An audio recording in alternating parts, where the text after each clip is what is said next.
Welcome to the Wisepreneurs Project, where wisdom meets entrepreneurship.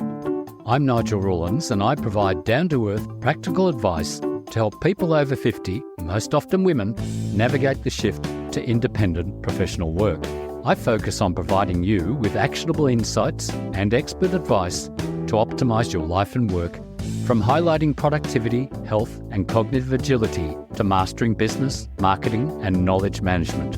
I want to help you survive, grow and thrive as an independent professional.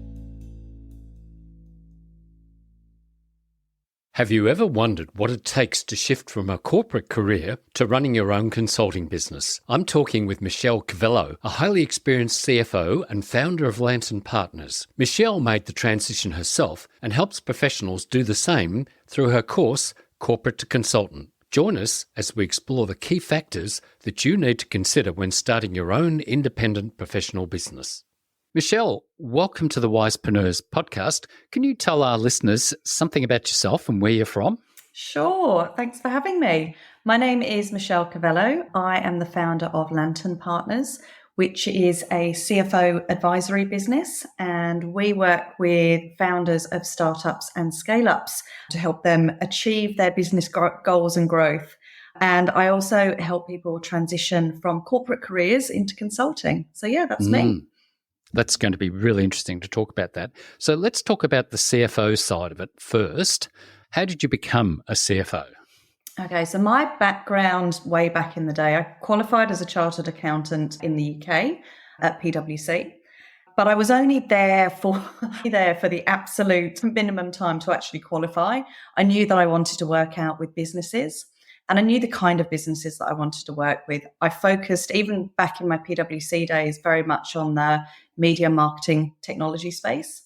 And then when I left PwC, my first commercial job was working for Reuters, which most people should be familiar with in terms of the media and technology organization. And I always worked in an area of finance broadly called commercial finance, or FP&A, which is financial planning and analysis.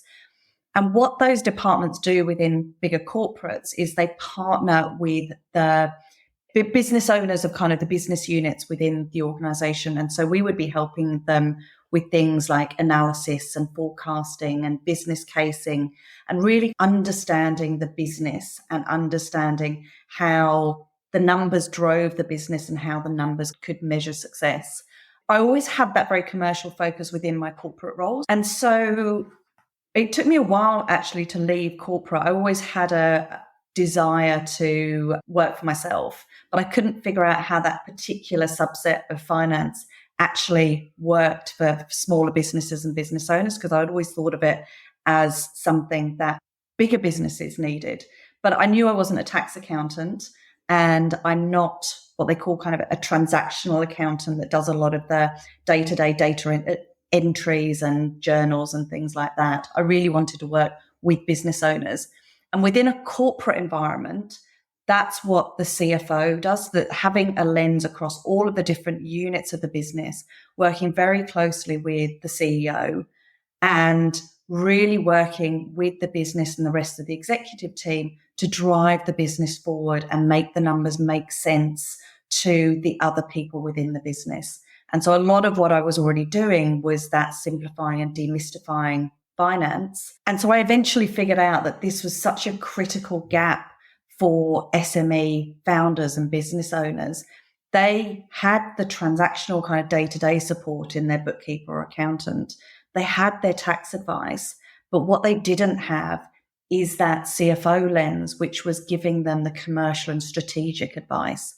And without that, they weren't able to really kind of drive the business forward in the way that they wanted to. When you mentioned that you want to work with small business, how small a business would need the advice of a CFO? So I will start with my imperfect answer, which is, but I start with it because it's the easiest, I guess, criteria or commonality between my clients. So we work with businesses that generally do revenue between kind of 5 and 30 million. Okay. But I really hate describing the size and complexity of a business in the top line revenue numbers, because We worked with a IoT or Internet of Things business, which is turning over $5 or $6 million. But because they'd raised a lot of money, they had over 50 shareholders. So they were actually a public company and had a lot of compliance. They had a very big finance team for $5 or $6 million. But they needed a CFO because the business was so complex and they had a lot of lease requirements and accounting requirements, all of those kind of things. Then we have some businesses at the 30 million revenue mark that have survived up until that point, really with just a bookkeeper and a tax accountant. And it's not until a certain business moment has happened. So a lot of the time, founders that we're working with are looking to sell their business. So really needing to get their house in order to do that. And then we get a call from them. But they've survived without a CFO relatively well up until a very high revenue mark. Really, the time when someone is seeking out a CFO or a firm like Lantern Partners is when a founder has realized that what got them here won't get them there. And they don't quite know how to make that shift. And they know it's in their numbers somewhere, but they also know it's broader than just their numbers. So we talk about it a lot in terms of financial storytelling or the so what behind your numbers. And that's what we help founders do. Figure out the what now and what next. So at what point would they say, well, my accountant's not able to help me anymore? Usually it is because they have spoken to another business owner within their network, or they've started exploring what a sale process might look like and started talking to an advisor or a M&A, mergers and acquisition advisor. And that advisor has come in and sort of said, hey, you need a little bit more help to get through this process. Or it's just been born out of frustration with the founder continuing to ask questions of their current finance support team and maybe just not getting answers to questions as quickly or as clearly as they would like. And that frustration has led them to kind of look for something else kind of within this world of finance support that could help me get to where I need to get to. So if somebody requires that, but they're not turning over a lot of money, you are a virtual CFO or a fractional CFO. Can you talk about what that means? So there's a lot of lively debate around the labels at the moment, which I find quite amusing because I don't really care what you call me. So, but I appreciate there is a need for education within the market because people need to understand what they're asking for, right? Fractional is a very new word in Australia. The US, Europe, UK, they've been using this word for a little bit longer, and so there's a little bit more understanding around it. When I first started my business kind of way back in 2012, the words that were being used for CFO advisory were virtual or outsourced. All of those words, though, mean that you get a CFO, and this extends to other C-suite roles as well now, but you don't need to hire that level of person within your organization. So they will come in and work with you as much as you need. And that's the value of the model for a fast growing smaller company. To give you an idea of the range, we work with businesses anything from at the very smallest end, kind of 10 hours per month. Any less than that, you're really not getting the value you should be getting because we're not understanding the business well enough. To the top end of 3 days a week. And so the 3 days a week is probably more typical of what you would call a fractional resource, between 1 or 3 days a week, where you're really spending quite a lot of time with the business, quite a lot of time physically going to meetings as well as virtually, really building those relationships within the team and broader than just the founder. Because if you're working 3 days a week within an organization, generally they've got a senior level of management, maybe not an executive leadership team quite, but people that are at least influencing the decision making within the business, and it's not all sitting on the founder. And we can flex between those two things. The first thing we do with a new client is we'll do an initial financial health check. And that's a mandatory part of working with us. So we'll come in and we will look at your finance support system and structures and processes, what you have now, and also talk to the founders about where they want to go and what they're trying to achieve and what their frustrations are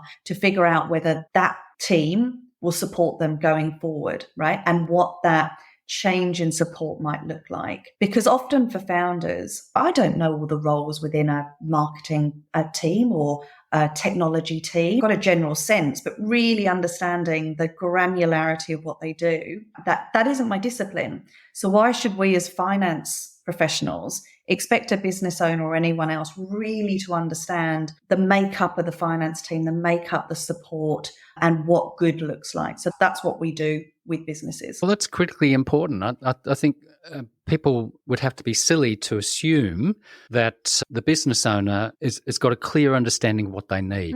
That's why when you said it's mandatory that when you go in that there is a diagnosis to sense what's going on, to see what the real problem is. And this is the case, I think, with most businesses. Somebody might ring up and say, well, I need this or I need that. And do they really need that, or is it something else? And I think that's incredibly important. And I think finances and numbers are important.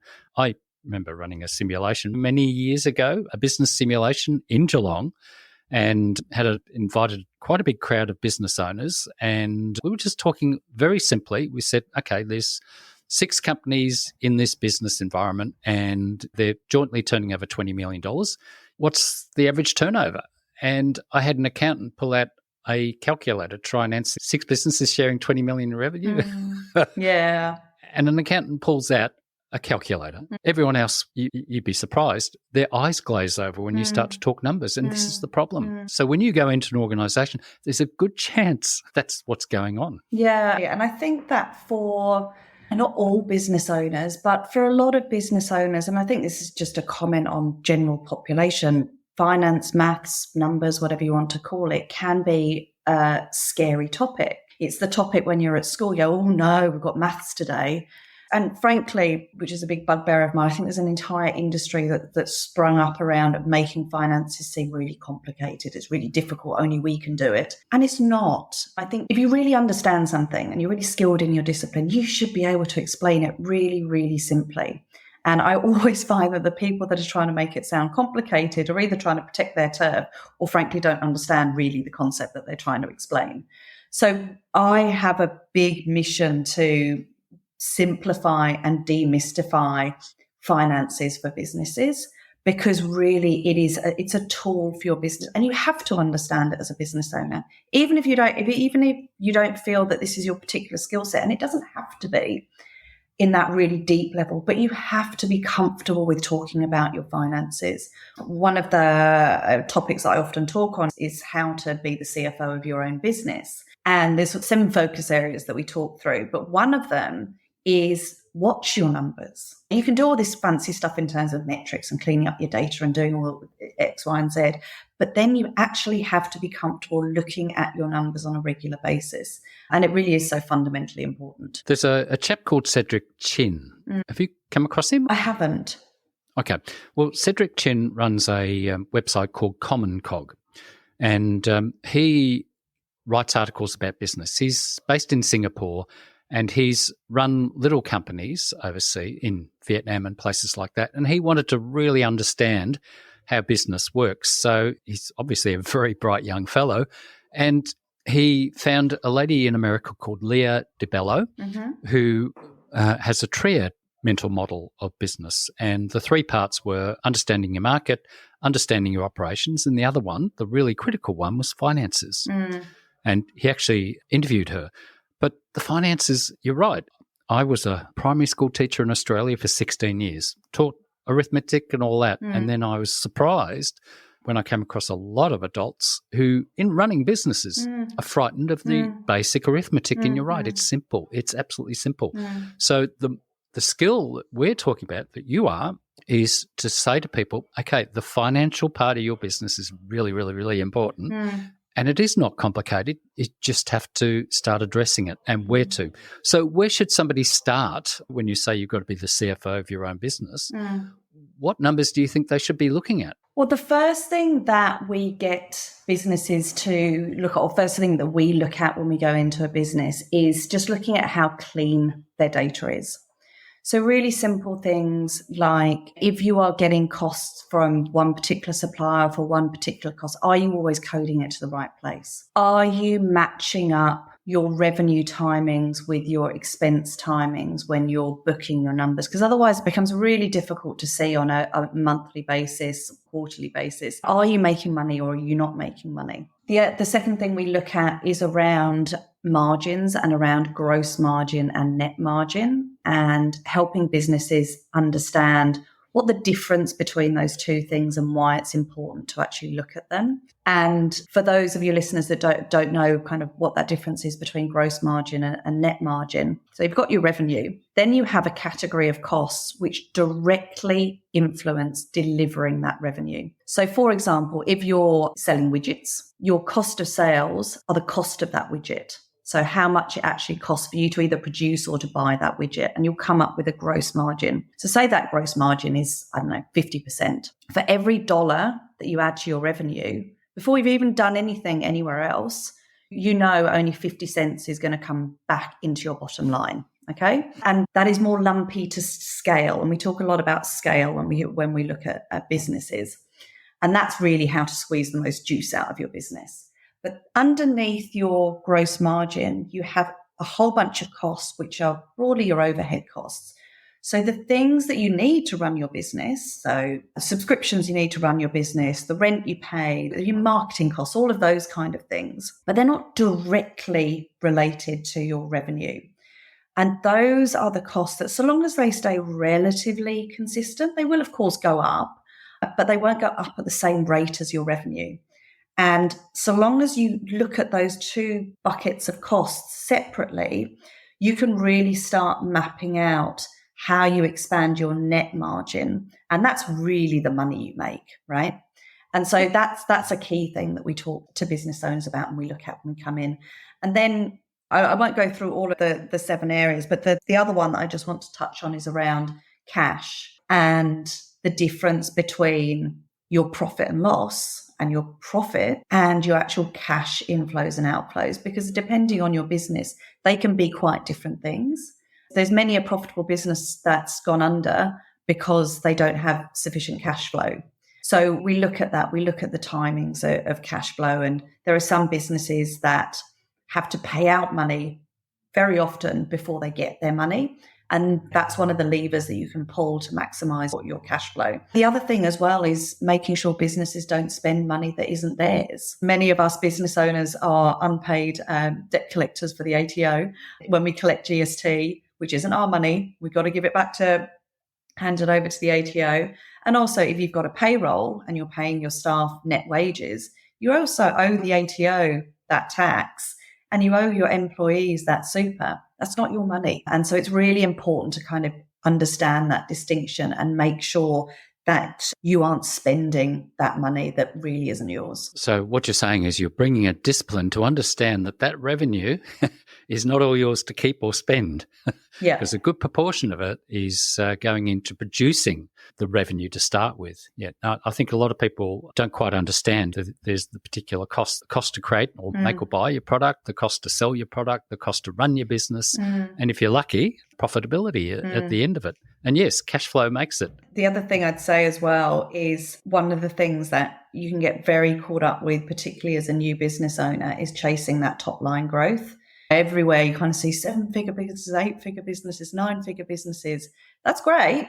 How much profit are they actually making? There's many a great top line headline. They're not making any money. So yeah, it's really important to look at both sides of it. And in many ways, you might be better off being a tiny, tiny business and not have those sleepless nights or that hustling, what we call that hustling culture that we're seeing. And you and I were talking about LinkedIn before, and I think you're seeing a lot of hustling going on LinkedIn and Twitter and things like that. It drives me mad, you know. You can get 10,000 followers and sell them all this stuff, and no.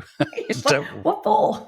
No, I don't want that hassle. And I've paid for some of those courses, $150, which I think is a reasonable price for a small course. And it just teaches you to hustle like them. And I'm thinking, no, I don't want to do that, because if you're seeing what's going on LinkedIn, you see a post comes in, there's a grabby headline, you've got to click to open it up and read this rubbish. And I'm thinking, oh, please stop it. And if they're all learning to do that, they're going to destroy LinkedIn. Yeah. And I think it's really interesting around LinkedIn And I think people have a different perception of LinkedIn than other social media because it's a business platform.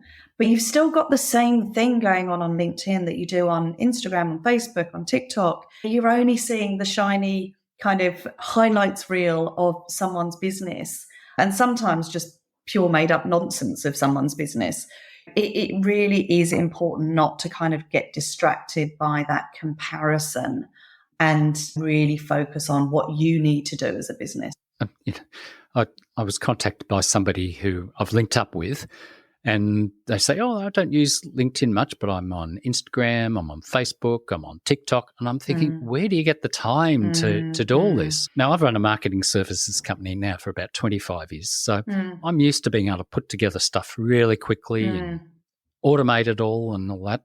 But if you're a new business or something like that, you can be running around like a headless chook trying to do all this stuff. Okay, now you made the shift from the corporate to your virtual. So when COVID hit, how did that affect your business if you couldn't go physically into another business? It didn't. We have always been hybrid. So we've got a team of 10 across Australia, and most of our clients are in Australia, but not necessarily in the same city as our CFOs are based. And we have a couple of overseas clients as well, kind of primarily Singapore and the US. And all of our systems are on the cloud. We don't have any physical servers. Over the years, I've sort of flirted with the idea of having an office, but our team is flexible both in terms of the hours they work and the location they work from. We have quarterly kind of in-person offsites just to get together as a team. And I always say to them, do you want an office? Just checking in. Do you want somewhere to go? And they always come back saying, well, no, not really. I mean, because we're either working from home or working from a client office. Well, I want a third place to go to. So we've always been very comfortable in that environment. I would say post-COVID, though, we are going into offices less than we did pre-COVID. And a lot of that is driven by the client. The vast majority of it is driven by the client, right? Because as we all know, offices and businesses generally haven't got a sizable mass of people going into the office. Certainly very, very few businesses, unless you physically have to be there operating something, that are expecting their staff to be in 5 days a week, right? And so that timing of when you come in and the benefit for us of going into the office, it's the same as any other business. It's that water cooler conversation or incidental conversations that you have with the business whilst you're there. And so we've just had to be a lot more intentional around how we build relationships within the business and with the clients that we're working with, particularly with the founder, because that is such a critical success factor of what we do. And so we've just had to think about it a different way. And isn't that what all businesses have had to do as we, that very overused word, pivoted multiple times over the last few years? You just need to figure out different ways of doing it. One of my concerns about the virtual as against the physical is being in the presence of other people. And I just wrote an article a couple of weeks back on LinkedIn about this, is looking people in the eyes. And when we're on our screens and stuff, talking on Zoom and other things, we look at a camera or golly knows where our eyes or our gaze is going. Do you find that the physical meetings are different to your virtual meetings? Look, there is definitely something to be said for in-person. For me, just personally, I love the person-to-person, human-to-human interaction. I'm loving the return to in real life events. I do a fair amount of speaking as well. And it's just so much more fun to be in a room with people and feel that buzz and that energy and that vibe. But I think the reality is there are benefits of working remotely in terms of how everybody's been able to manage their life in a different way than they did previously. And I know that certainly the people that I know that even want to be going back into the office, suddenly that whatever it is, hour, 2 hours, sometimes 3 hours, round trip commute into the city, that really becomes front and center in your mind when you're thinking of doing it, when you don't do it every day. But I think it is really making sure that you are balancing that in person and why you're doing the in person versus what is appropriate for deep work and really concentrating work and uninterrupted work. And that middle ground of things that are perfectly reasonable to do online and in Zoom meetings or whatever your particular poison is. I think getting that balance right, because I get far more work done at home, like that deep work, concentrating work, than I would do if I was in an office. But the benefit that I get from being in an office with a client is that creativity and that spark and that, have you tried this? And I just heard someone say that. And similarly for the Lantern Partners team, we meet in person for quarterly offsites and spend kind of best part of the day together. And that's a very structured session where we have particular work topics, soft skills topics, but then we also spend time together.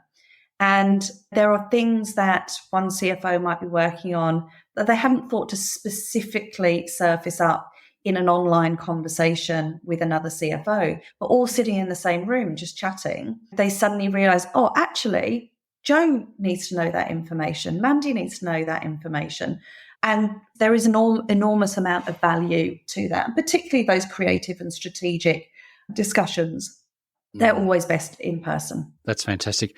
Cedric Chin, who I was talking about, has got very big on what he calls cases. Rather than stories, he calls them cases because sometimes one story is not sufficient. There might be several cases. And that's a perfect example of that is, okay, I did this here and I did this here. And you're more likely to remember those and recall them when you need them. So, yeah, that's really important. So let's now make a shift.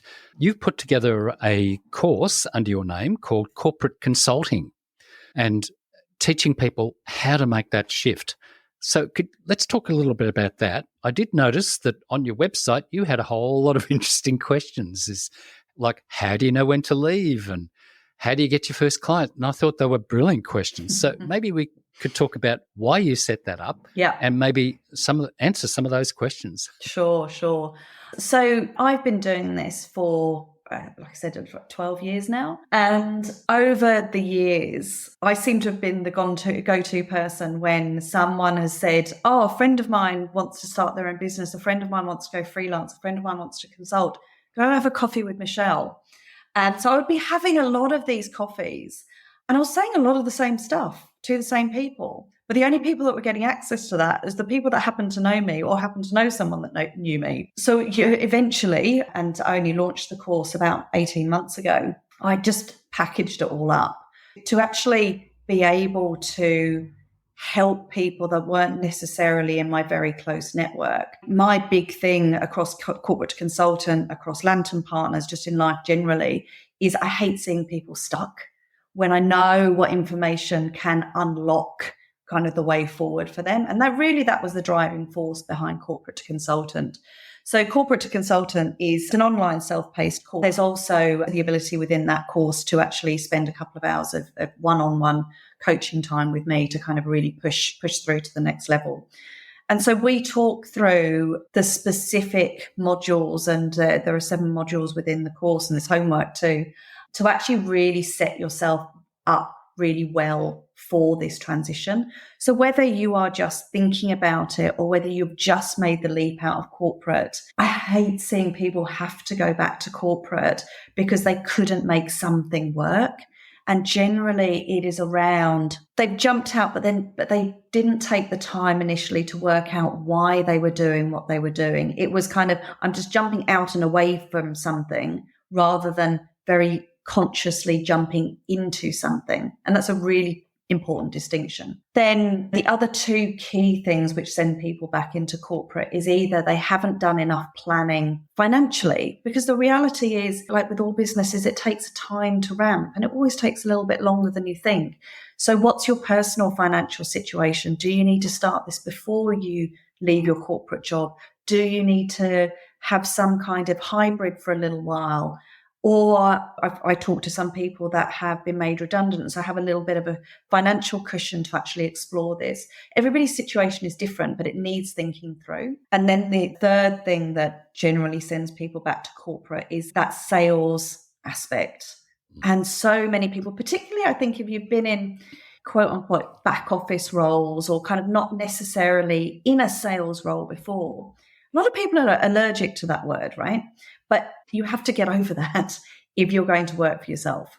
That's the big thing about working in a corporate. You might be working in your little area, But you've also got teams there, like an IT team when the computer doesn't work or the internet goes down. You don't have that at home. You have a marketing and sales team in there that know what they're doing. And then you've got the accountants and the financials. So there's a whole, and you're being managed. Yeah. And absolutely. And there are some really easy ways you can set that framework up for yourself. I talk a lot about mindset and mental preparation and having support networks around you when you do this, and what the right support networks are, because it's not necessarily friends and family. You actually need a support network of people that have done what you're doing, or ideally people that are a couple of steps further down that road than you are, because they know exactly what you're going through. Whereas I joke about Auntie Margaret's view, and she's worked in corporate for 20 years and she's terrified for you. She thinks you're going to be destitute. She's lovely, and go have tea with her by all means, but she should not be in your support network for this. You actually can't listen to that. And so really being able to craft that support network is really important. Totally agree with that. As you said, if what got you there won't get you there. You need a new direction, or you need people who are going to be okay about you taking that sort of risk, whereas family are more likely to say, how are you going to pay for anything? Yeah. Let's go back to this, how do you know when you leave? Some of the guests have been talking about the age of around 50 for women. Yeah. They're starting to get older, and they're starting to, maybe their health is starting to deteriorate, or they've just been working for so long they've let things go, or they're finding that they're no longer getting any promotion. What point do you think that they need to start maybe a transition, or seriously looking to get out? I think if you are even mildly contemplating going out for yourself at any point in the future, you really need to build your networks, in person and online, and just because that network, both from a client perspective as well as a support perspective, we work with a lot of partners, so people that work with the same client bases as we do, but in different disciplines like marketing, legal, HR, for example. Build those networks out way before you need them, because I think one big mistake that people make when they think about networking is they think about it in a very transactional way. What can I get from this connection with this person? Which is completely a backwards way of thinking about it. You really need to think about mutual value. So that's one key thing that I think you should do. In terms of the timing, it's a really tricky one because it is so personal to you and your personal circumstances and the way that you operate in the world, and kind of what your tolerance for risk is. So there are different ways of going out and consulting. You can do it completely on your own. You can do it within a team like Lantern Partners. We have employees as well as consultants working within Lantern Partners. And a lot of them are wanting to join a framework like Lantern Partners to have that team feeling and that collaboration. And they don't want to lose all of that. And then there are, particularly within the CFO stream, there are franchise models that you can join where it's all incredibly structured and you have these out-of-the-box solutions that effectively you go out and deliver. So I think that exploration process is really important.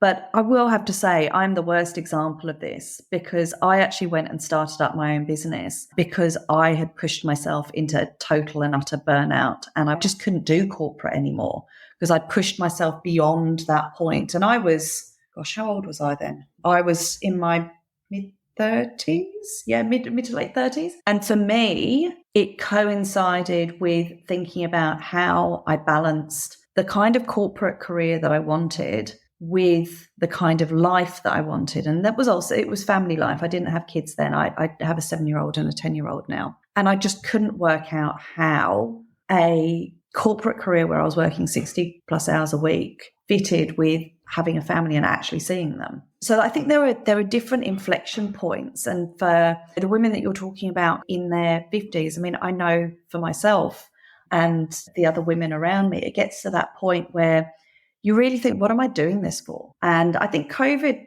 prompted a lot of that thinking for a lot of people as well, partly because of more time spent on their own. Also, frankly, the way a lot of corporates treated their employees when things got tough.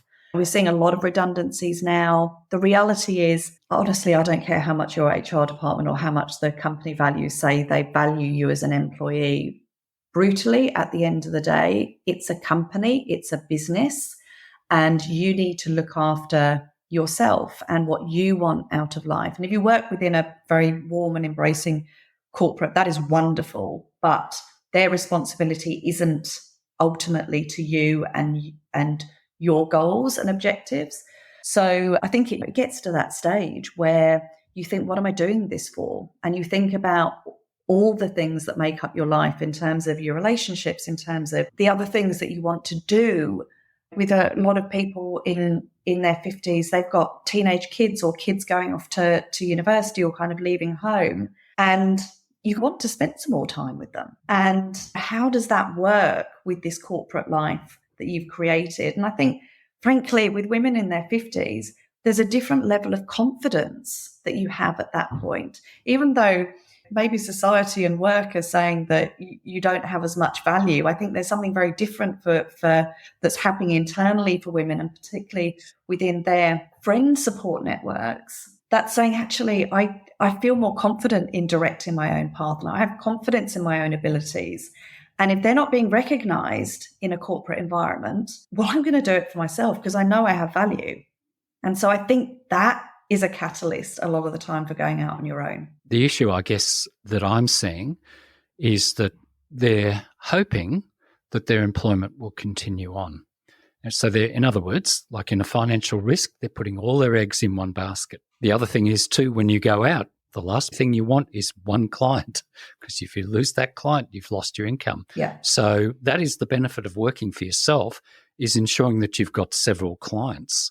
What's going to make it easy to make that shift, do you think? Preparation. I think being really clear, and this is why in the course, this is the first thing that we start with, is why are you doing this? What is your new career going to look like? What's important to you? It's the Simon Sinek thing, right? What is your why? And be really clear about it. And it's not someone else's why, and it's not someone else's purpose. I talk a lot about purpose when I'm talking on this subject as well. It's like, what is your purpose? For me, it's really helping people get unstuck, and that becomes my North Star, whether it's in Lantern Partners or whether it's in corporate to consultant. And that is what I build all my business decision making on, is what I'm doing, helping people get unstuck. But that financial preparation is really, really important. And tempting as it might be to kind of just make that leap and with that one client. And I don't think it's necessarily a bad thing to make a leap with that one client. When I first started my consulting career, now we have a team, but for about half of the business's life, it was just me. And the first few consulting roles that I had were one big client. I was working full time at the time, one big client, which was kind of 4 days a week.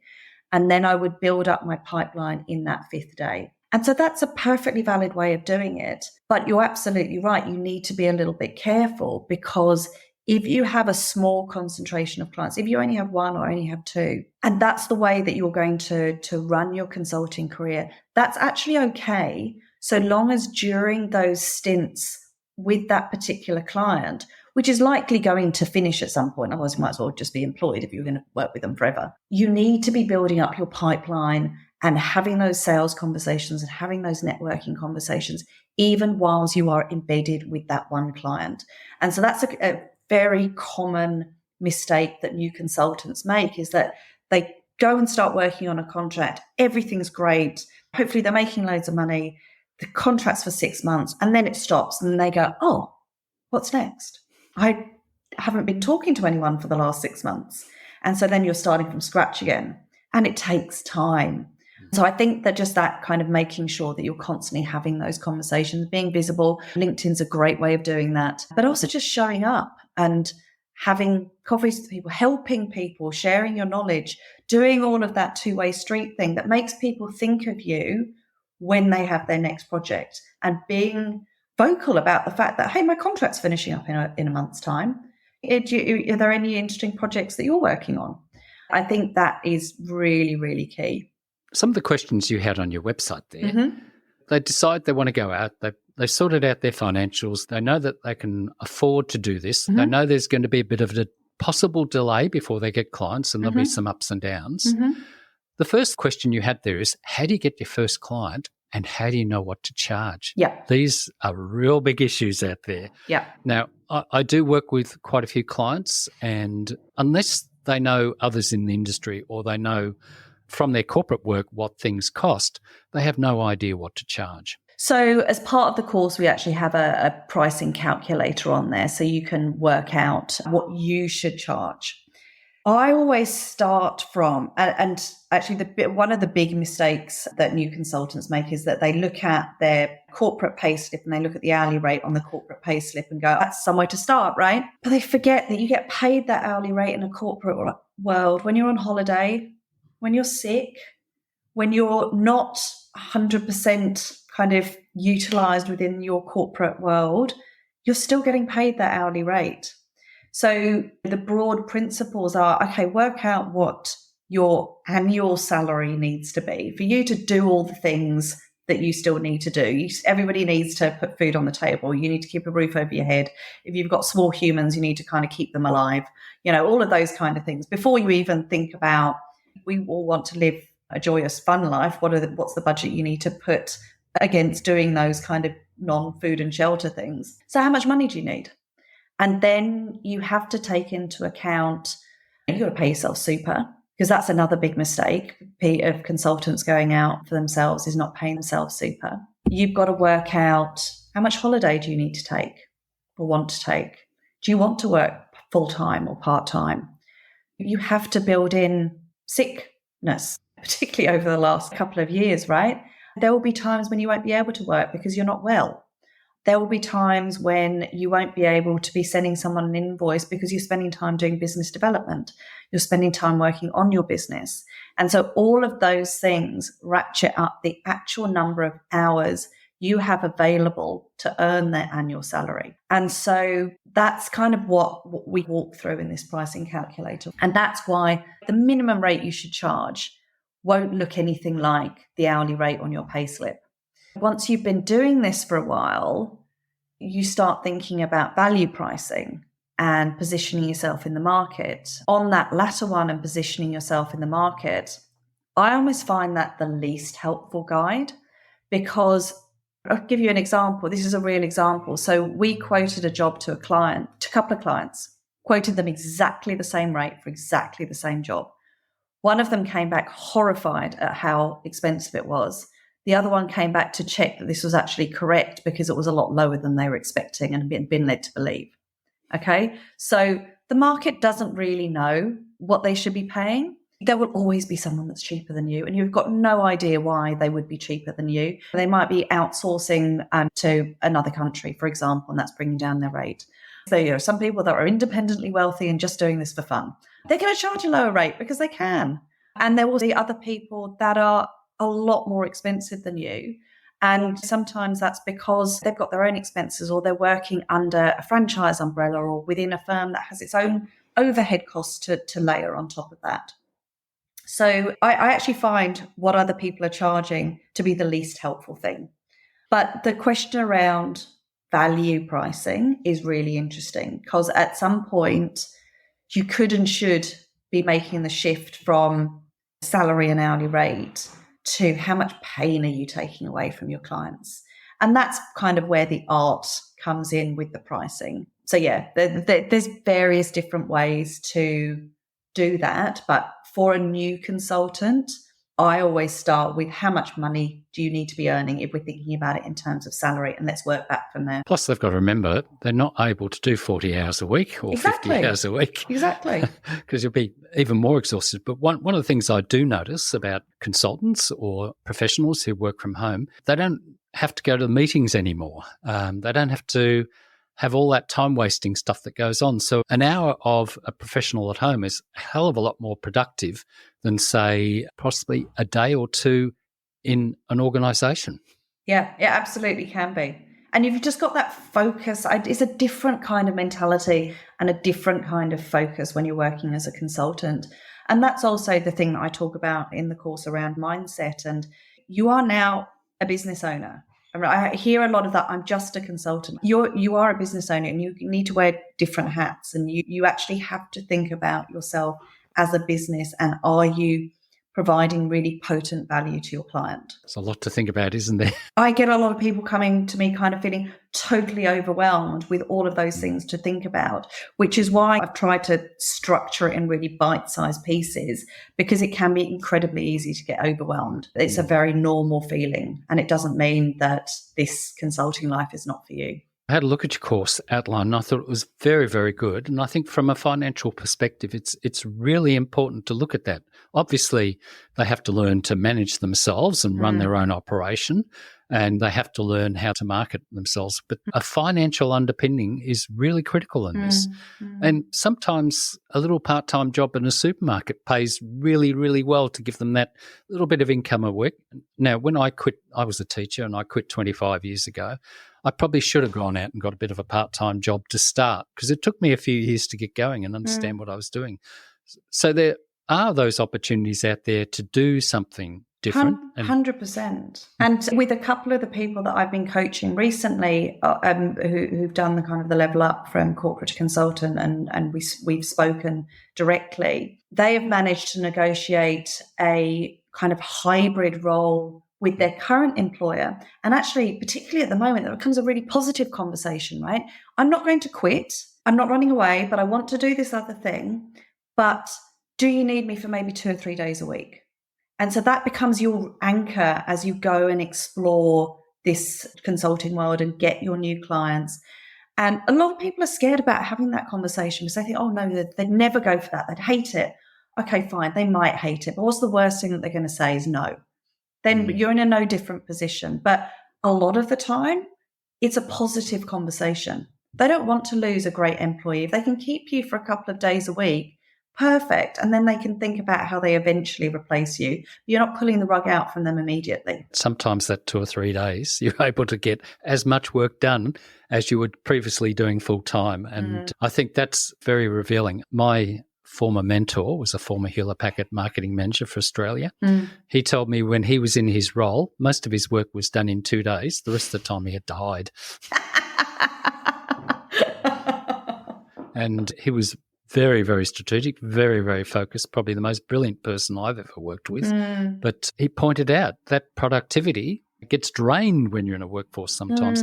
And that's where I think the freelance talent thing, the fractional CFO and things like that are coming. So is there anything else you'd like to mention? Because we're probably coming to the end now. Sure. The thing that I always come back to when I'm talking to people about this is that the really key thing is to make sure you've got those support networks around you, and just there's so much information out there. Absorb the information, but also focus on the things that are actually going to let you move forward. Because as we were talking about before, it can be really easy to start drowning in this overwhelm. And having the support networks, finding the tools are really your key to unlocking what could be the best decision you ever made. Oh, I agree there. And I think we should say that sometimes it's worth paying somebody to help you or pay to do a course. You mentioned about the pain that we alleviate with people, to maybe pay somebody to talk this through and suddenly realize, oh, okay, you're sort of looking at it the wrong way, or to do a course like yours. I would really suggest that people do a course before they actually quit their job, so they've got a sense of what's involved. Yeah. All right. Obviously, you're running 2 businesses here.